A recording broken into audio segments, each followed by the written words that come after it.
This is my 9x20 jet. Originally, this screw right here was used in here, and I decided to change it to the original shifter. I ended up with two neutral positions for no good reason. So here's how it is inside with the lever arm coming out. It stops against the set screw. That's locked on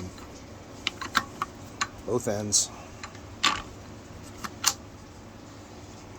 so that the gear mesh is appropriate.